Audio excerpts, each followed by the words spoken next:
Hi everyone, स्वागत है आप सबका आज के वीडियो में। एनसीईआरटी की इतिहास की सीरीज़ में आज हम देखेंगे 5वां अध्याय जो है राज्य, राजा और एक प्राचीन गणराज्य। इसके पहले के 4 अध्याय हो चुके हैं, उनके वीडियो अपलोड किए जा चुके हैं। अगर आपने नहीं देखा है तो आप चैनल पर जा कर के सारे वीडियोज़ देख सकते हैं। आप पहले 4 अध्याय को पढ़ लें, अच्छे से समझ लें, तभी आपको 5वां अध्याय से लिंक समझ में आ पाएगा। एनसीईआरटी जो अपनी चीज़ें बताती है वो एक सीक्वेंस में बताते हुए चलती है, तो जिस सीक्वेंस में एनसीईआरटी बात करती है उसी सीक्वेंस में अगर आप पढ़ेंगे तो चीज़ें बेहतर और अच्छे से समझ में आएंगी। और अगर आपने वीडियोस देख रखी हैं तो फटाफट से जो आपने नोट्स बनाए हैं उनका एक रिवीजन कर लीजिए। वीडियो को यहीं पॉज करके आपने जो भी मैप्स और जो भी अपने नोट्स रखे हैं उन्हें एक बार फटाफट से देख लें और फिर शुरू करते हैं आज का वीडियो। तो तैयार हो जाइए अपनी पेन और ब्लैंक पेपर और मैप को लेकर के शुरू करते हैं आज का वीडियो। अध्याय 5 राज्य, राजा और एक प्राचीन गणराज्य। चुनाव का दिन। जब शंकरन उठा तो उसने देखा कि उसके नाना नानी वोट डालने जा रहे थे। दरअसल वे चुनाव केंद्र पर सबसे पहले पहुंचना चाहते थे। शंकरन जानना चाहता था कि आखिर वे इतने उत्साहित क्यों थे। उसके नाना जी ने उसे जल्दी में समझाने की कोशिश की और कहा, आज हम अपने शासकों का चुनाव करने जा रहे हैं। तो ये इनका क्वेश्चन है शंकरन का कि चुनाव में इतने उत्साहित होने की क्या ज़रूरत है। उन्होंने बोला कि हम अपने शासकों का चुनाव करने जा रहे हैं। कुछ लोग शासक कैसे बने। लगभग 50 वर्षों से हम अपने शासकों का चुनाव मतदान के जरिए करते आ रहे हैं। लेकिन बहुत पहले लोग शासक वैसे बनते थे। करीब 3000 साल पहले कुछ लोग बड़े बड़े यज्ञों को आयोजित कर राजा के रूप में प्रतिष्ठित हो गए। 3000 साल पहले राजा के रूप में प्रतिष्ठित होने का जो जरिया था वो था यज्ञ। अश्वमेध यज्ञ एक ऐसा ही आयोजन था। एक नया टर्म है अश्वमेध यज्ञ। जो भी आपको कुछ नया मिले उसको नोट करते जाएं। इसमें एक घोड़े को राजा के लोगों की देखरेख में स्वतंत्र विचरण के लिए छोड़ दिया जाता था। इस घोड़े को किसी दूसरे राजा ने रोका तो उसे वहां अश्वमेध यज्ञ करने वाले राजा से लड़ाई करनी पड़ती थी। अगर उन्होंने घोड़े को जाने दिया तो इसका मतलब यह होता था कि अश्वमेध यज्ञ करने वाला राजा उनसे ज़्यादा शक्तिशाली था।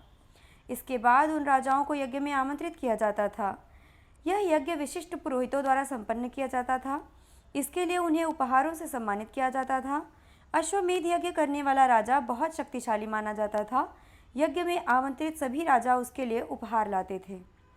यानी कि ये जो राजा अश्वमेध यज्ञ करता था वो एक घोड़े को छोड़ देता था और वो घोड़ा जिस जिस भी क्षेत्र में जाएगा, अगर किसी राजा ने रोका तब तो यहाँ युद्ध होगा और फिर जो जीतेगा वो स्थान उस राजा का होगा।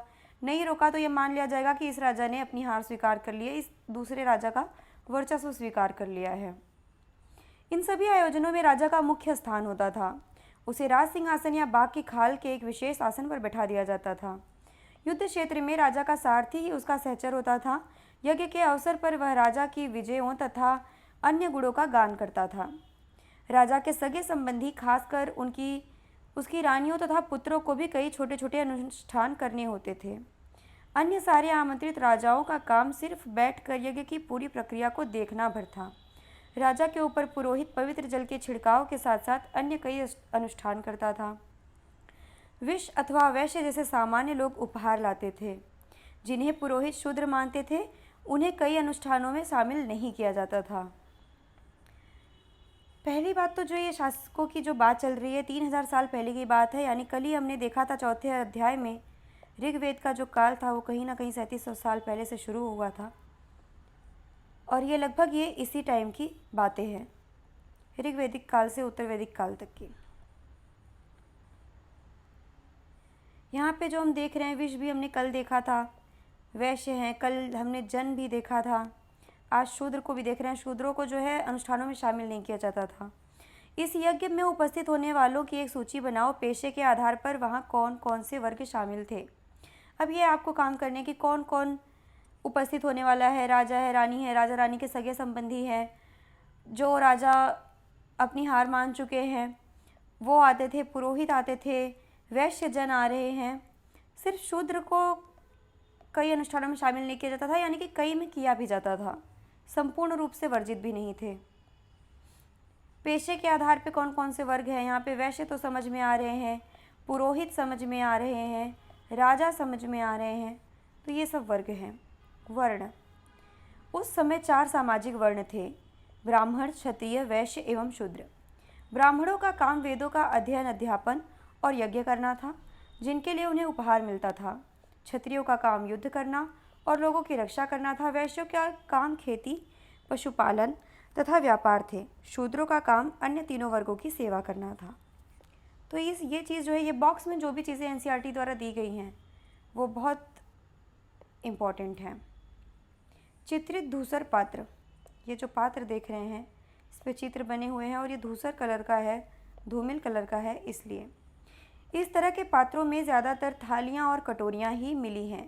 ये पात्र बहुत ही पतली सतह के, सुंदर और चिकने हैं। शायद इसका प्रयोग खास मौक़ों पर महत्वपूर्ण लोगों को भोजन परोसने के लिए किया जाता था। शायद, क्योंकि हम जैसा प्रयोग करते हैं हम वैसा ही अनुमान लगाते हैं।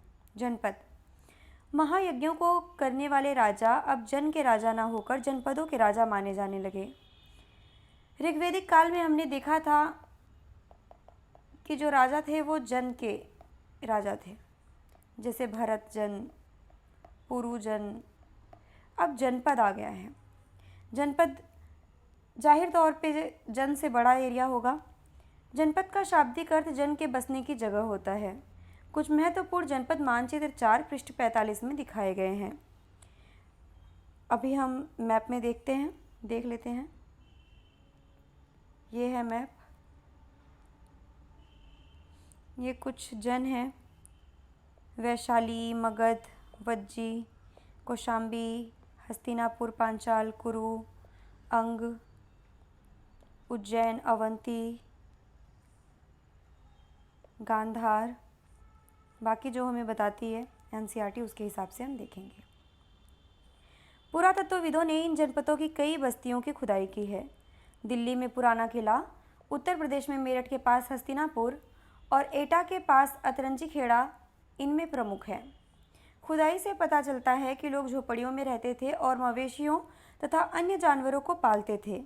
वे चावल, गेहूं, धान, जौ, दालें, गन्ना, तिल और सरसों जैसी फसलें उगाते थे। ये जन कहाँ मिले हैं? दिल्ली में पुराना किला, उत्तर प्रदेश में मेरठ के पास हस्तिनापुर में, एटा के पास अतरंजी खेड़ा में। ये जो भी हाईलाइट कर रही हूँ मैं इसे आप अपने नोट्स में ज़रूर रख लें। क्या इस सूची में तुम्हें किसी ऐसी फसल का नाम मिला जिसका उल्लेख अध्याय 3 में नहीं है? क्या अध्याय 3 में इन सब फसलें थी? मेरे ख्याल से तिल वहाँ पे नहीं था, तिल यहाँ पे है, बाकी सारी फसलें तो उस जगह भी थी। आप अध्याय 3 में जाकर के एक बार ज़रूर से रिवीजन कर लें कि वहाँ पे कौन कौन सी फसलें थी। लोग मिट्टी के बर्तन भी बनाते थे। इनमें कुछ धूसर और कुछ लाल रंग के होते थे। इन पुरास्थलों में कुछ विशेष प्रकार के बर्तन मिले हैं जिन्हें चित्रित धूसर पात्र के रूप में जाना जाता है। जैसा कि इनके नाम से ही स्पष्ट है, इन बर्तनों पर चित्रकारी की गई है। ये आमतौर पर सरल रेखाओं तथा ज्यामितीय आकृतियों के रूप में हैं। महाजनपद, करीब 2500 साल पहले कुछ जनपद अधिक महत्वपूर्ण हो गए। इन्हें महाजनपद कहा जाने लगा। अब हम ऋग्वैदिक काल से बाहर आ चुके हैं, वैदिक काल से बाहर की बात हो रही है। ये महाजनपद की बात चल रही है 2500 साल पहले। मानचित्र 4 में कुछ महाजनपदों को दिखाया गया है। अधिकतर महाजनपदों की एक राजधानी होती थी। कई राजधानियों में किलेबंदी की गई थी, अर्थात इनके चारों ओर लकड़ी, ईंट या पत्थर की ऊंची दीवारें बनाई गई थी।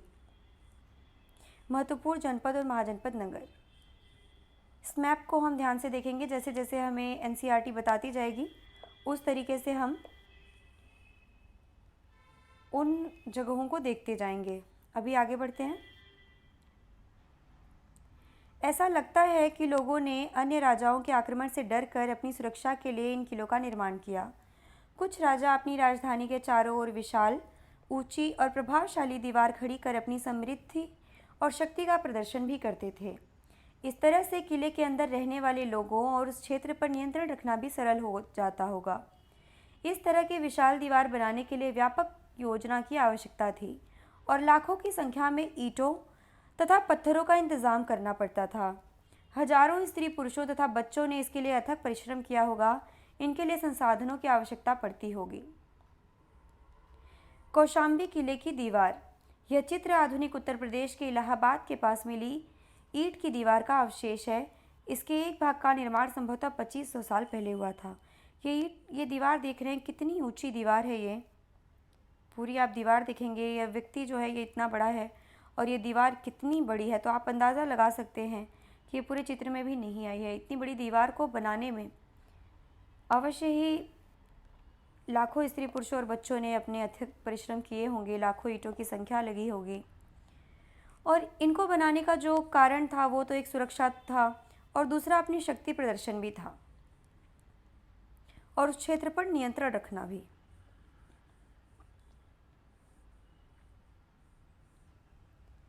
अब राजा सेना रखने लगे थे।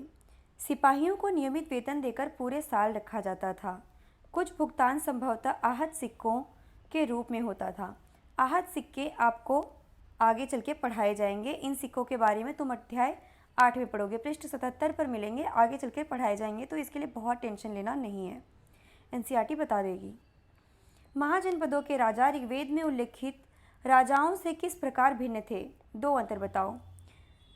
पहली बात तो ऋग्वेद काल में जो राजा थे वो ऐसे राजा नहीं थे, वो कहीं ना कहीं सिर्फ एक सरदार थे कबीले के, जो कि अपने ही आसपास लोगों से चुन लिए जाते थे। वो यज्ञ नहीं करते थे, अश्वमेध यज्ञ के जैसे घोड़े नहीं छोड़ते थे, वो सुरक्षा के लिए दीवार किले नहीं बनाते थे, वो सिर्फ ऐसे नॉर्मल जीवन जी रहे थे। वो सेना भी नहीं रखते थे।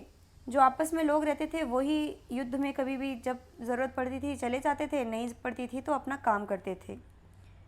तो यही मेन अंतर है।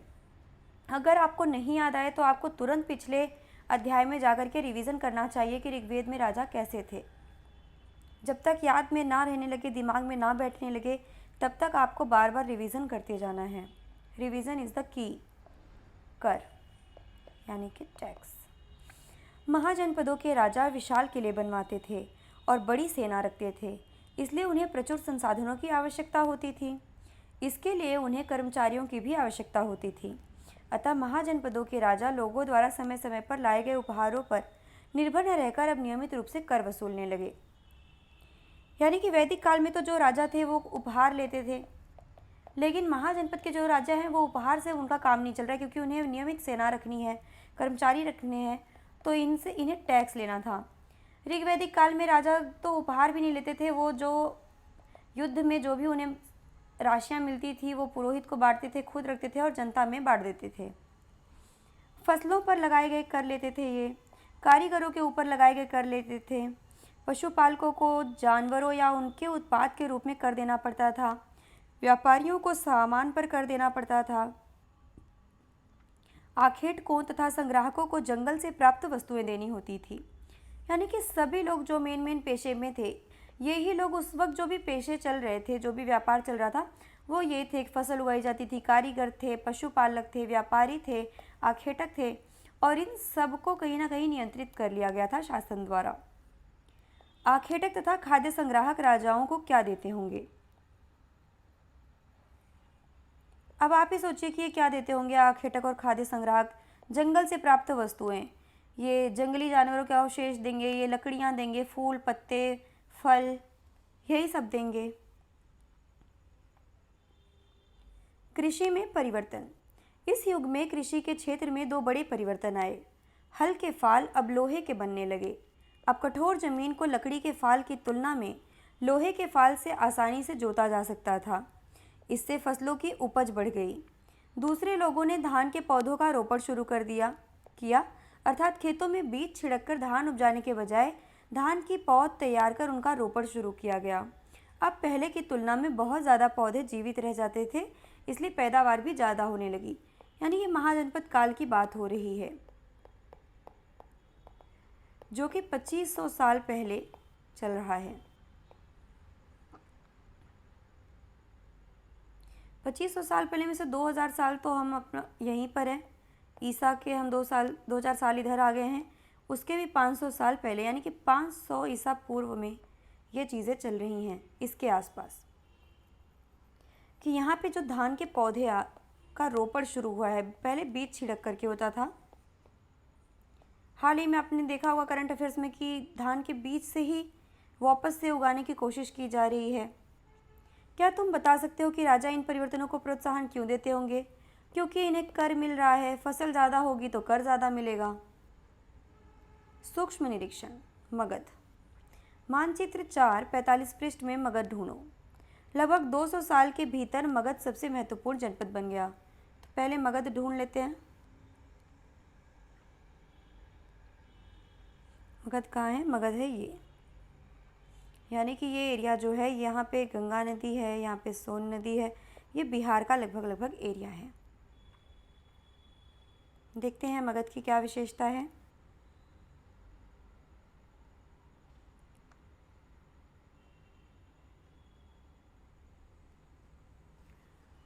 गंगा और सोन जैसी नदियाँ मगध से होकर बहती थी। यातायात, जल वितरण और ज़मीन को उपजाऊ बनाने के लिए बहुत महत्वपूर्ण थी। मगध का एक हिस्सा जंगलों से भरा था। इन जंगलों में रहने वाले हाथियों को पकड़कर और उन्हें प्रशिक्षित कर सेना के काम में लगाया जाता था। यही नहीं, जंगलों से घर, गाड़ियाँ तथा रथ बनाने के लिए लकड़ी मिलती थी। इसके अलावा इस क्षेत्र में लौह अयस्क की खदानें हैं। मजबूत औजार और हथियार बनाने के लिए ये बहुत उपयोगी थे। तो मगध कहीं ना कहीं एक बहुत ही समृद्ध राज्य है। यहाँ पे हाथियाँ हैं और इन्हें प्रशिक्षित किया जाता था, सेना के काम में लाया जाता था। लकड़ी लेते थे, ये यूज़ करते थे, गाड़ियाँ, रथ, ये सब बनाते थे। लौह अयस्क की खदानें, ये सब थी। मगध में दो बहुत ही शक्तिशाली शासक बिंबिसार और अजातशत्रु हुए। जो भी नाम आते हैं इन्हें लिखते जाइए। आगे आपको सारी चीज़ें डिटेल में जानने को मिलेंगी, सीक्वेंस बाय सीक्वेंस मिलेंगी, लेकिन अगर आप अभी से हाईलाइट करके रखेंगे तो उस वक्त आपको सारी चीज़ें फेमिलियर लगेंगी, आपको अनजानी नहीं लगेंगी। अन्य जनपदों को जीतने के लिए ये हर संभव साधन अपनाते थे। महापद्मनंद एक और महत्वपूर्ण शासक थे।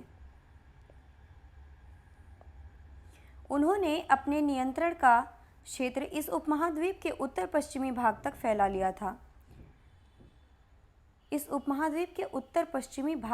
लिया था। बिहार में राजगृह कई सालों तक मगध की राजधानी बनी रही।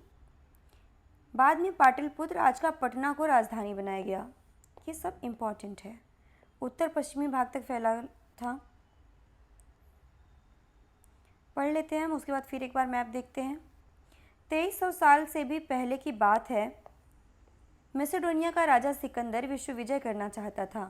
पूरी तरह सफल न होने पर भी वह मिस्र और पश्चिमी एशिया के कुछ राज्यों को जीतता हुआ भारतीय उपमहाद्वीप में व्यास नदी के किनारे तक पहुंच गया।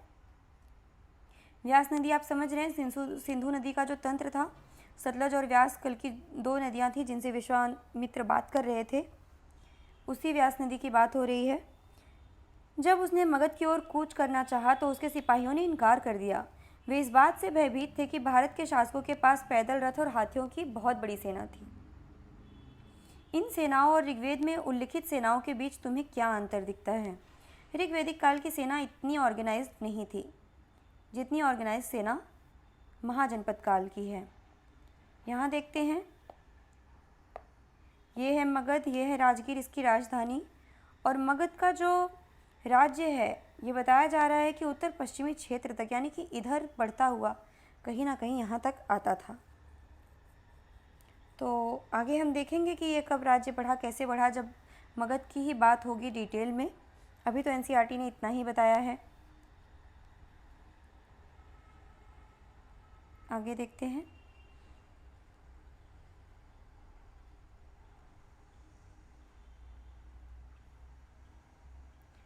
दूसरा जो महाजनपद है ये है वज्जी। जैसा कि तुमने ऊपर पढ़ा, मगध एक शक्तिशाली राज्य बन गया था। उसके नज़दीक ही वज्जी राज्य था जिसकी राजधानी वैशाली यानी कि बिहार थी। यहाँ एक अलग किस्म की शासन व्यवस्था थी जिसे गढ़ या संघ कहते थे। यानी मगध तो एक बहुत शक्तिशाली राज्य के लिए, बहुत अपनी सेना के लिए मशहूर था। वज्जी जो राज्य है जिसकी राजधानी वैशाली है, वो इसलिए मशहूर है क्योंकि इसमें एक अलग तरीके की शासन व्यवस्था थी। यहाँ और महाजनपद जैसी व्यवस्था नहीं थी, यहाँ गढ़ था, संघ था। अब देखते हैं ये किस प्रकार का था। गढ़ या संघ में कई शासक होते थे और इसमें से प्रत्येक व्यक्ति राजा कहलाता था। ये सभी राजा विभिन्न अनुष्ठानों को एक साथ संपन्न करते थे। सभाओं में बैठकर ये बातचीत, बहस और वाद विवाद के जरिए तय करते थे कि क्या करना है और किस तरह करना है। शत्रुओं के आक्रमण से निपटने के लिए वे मिलकर चर्चाएं करते थे। स्त्रियां, दास तथा कमकार इन सभाओं में हिस्सा नहीं ले सकते थे। यानी जो गढ़ और संघ के शासक थे, इनके जो चर्चाएं होती थी, इस चर्चाएं में ये लोग जो हैं हिस्सा नहीं लेते थे। ये जो भी चीज़ें हों, अपवाद जैसी चीज़ें, इनको ज़रूर से नोट करते जाइए। यही यूपीएससी में जाकर के स्टेटमेंट बन जाती हैं और क्वेश्चन बन जाती हैं। वैसे तो एनसीईआरटी हमेशा संभव और शायद कह के बात करती है, क्योंकि वो हमेशा बोलती है कि स्त्री पुरुष दोनों रहते होंगे, दोनों करते होंगे। लेकिन यहाँ अगर ये बोल रही है कि स्त्री, दास और कमकार इन सभाओं में हिस्सा नहीं लेते थे, तो कहीं ना कहीं इस जानकारी का प्रूफ है, कहीं लिखित या किसी भी तरीके से जानकारी ये मिली है कि ये लोग नहीं रहते थे। तो यूपीएससी अगर कभी भी एक्सट्रीम स्टेटमेंट देगी तो इस टाइप के ही स्टेटमेंट देगी। तो जब हम एनसीईआरटी को वर्ड बाय वर्ड पढ़ते हैं, तब हम इन बातों से परिचित होते हैं कि कौन सा जो स्टेटमेंट है वो एक्सट्रीम हो सकता है और कौन सा जो स्टेटमेंट है वो एक्सट्रीम नहीं हो सकता। उस चीज़ में अंतर करना हमें तभी आएगा जब हम एनसीईआरटी की भाषा को अच्छे से समझेंगे।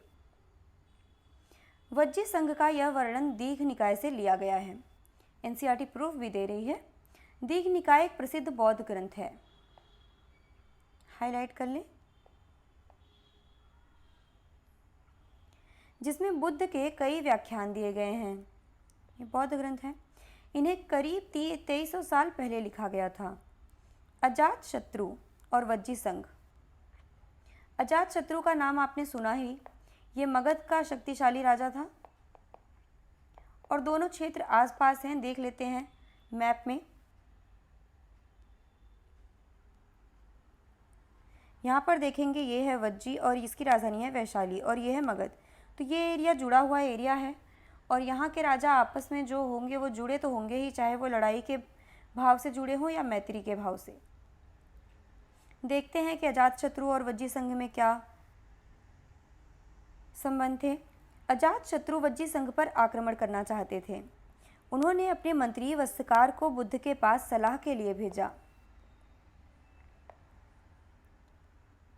बुद्ध ने उनसे पूछा कि क्या वज्जी सभाएं नियमित रूप से होती हैं तथा उनमें सभी सदस्य उपस्थित होते हैं।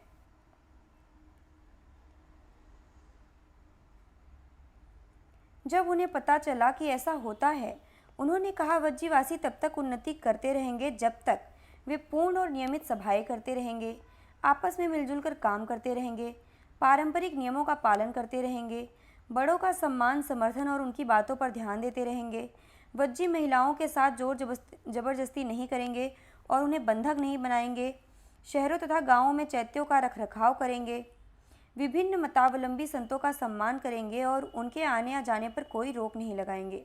वज्जी संघ अन्य महाजनपदों से कैसे भिन्न था? कम से कम 3 अंतर बताइए। सबसे पहली बात तो वज्जी संघ में जो थी, वहाँ पे सभाएं हो रही हैं और पूर्ण और नियमित सभाएं हो रही हैं। बहुत सारे राजा आपस में मिलजुल कर काम कर रहे हैं, जबकि महाजनपद में ऐसा नहीं है। वहाँ के जो राजा है वो दूसरे राजा पर आक्रमण करने की बात कर रहे हैं। बाकी जो भी अंतर होंगे वो धीरे धीरे एनसीईआरटी खुद बता देगी। कई शक्तिशाली राजा इन संघों को जीतना चाहते थे। इसके बावजूद उनका राज्य अब से लगभग 1500 साल पहले तक चलता रहा। उसके बाद गुप्त शासकों ने गढ़ और संघ पर विजय प्राप्त कर उन्हें अपने राज्य में शामिल कर लिया। इसके बारे में तुम अध्याय 9 में पढ़ोगे। तो ये अध्याय अभी तो कंप्लीट हो गया है। वज्जी संघ हमने देखा, जो 2 महाजनपद हमने देखे, उसमें एक देखा मगध जिसकी राजधानी राजगृह थी और दूसरा वज्जी।